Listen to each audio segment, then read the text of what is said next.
Siamo a Spilimbergo, in località Basiglia.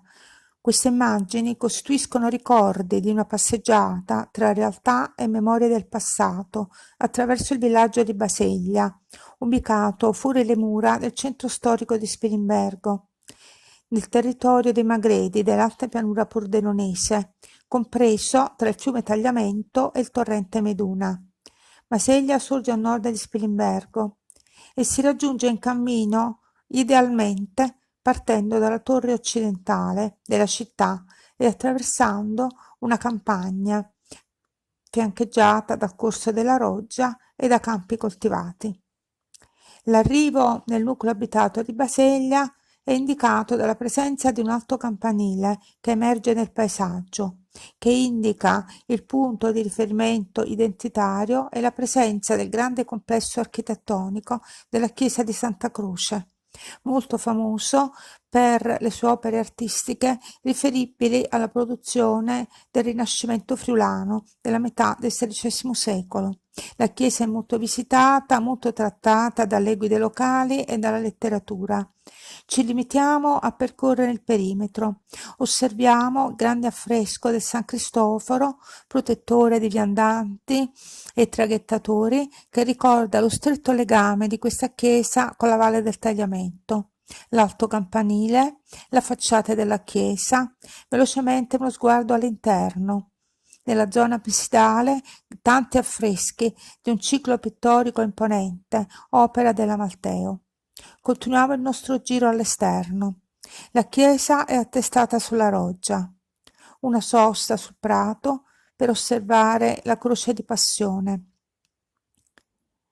Volgendo le spalle alla chiesa osserviamo la strada, l'attuale insediamento di Basiglia, un insediamento residenziale ben diverso dall'originario villaggio.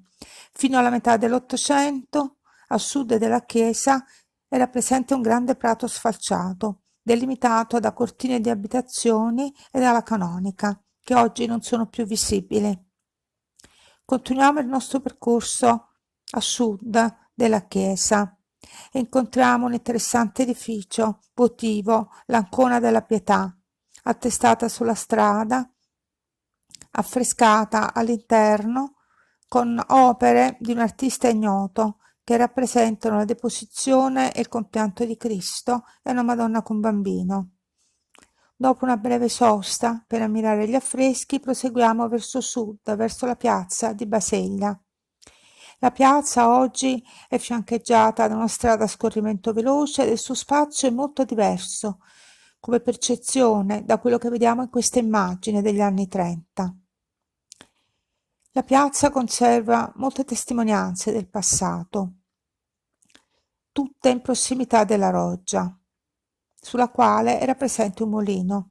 Innanzitutto, su una facciata di un edificio notiamo una nicchia con una immagine votiva della Madonna col bambino, una lapide che ricorda una battaglia avvenuta in questo luogo contro i tedeschi e cosacchi nel 1944. Sul lato opposto della piazza, l'Ancona, dedicata alla Regina della Pace, un edificio votivo realizzato nel 1922 a seguito di un voto fatto da un privato. All'interno del pronao si osservano lapidi commemorative dei caduti di Basiglia nelle due guerre mondiali e una lapide che ricorda una serie di eventi bellici. L'Ancona presenta elementi decorativi interessanti, uno spazio interno molto semplice e una facciata laterale semplicissima che prospetta sulla strada. Sul lato opposto notiamo un complesso edificato racchiuso da un muro di cinta. Oggi non è più riconoscibile il mulino che sorgeva in quest'area attestato sulla roggia fin dal XVI secolo.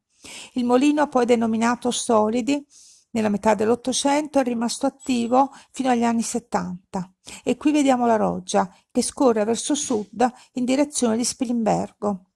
Questo cammino è trattato nel mio libro, molto semplice, ricco di foto, di mappe e di riferimenti bibliografici.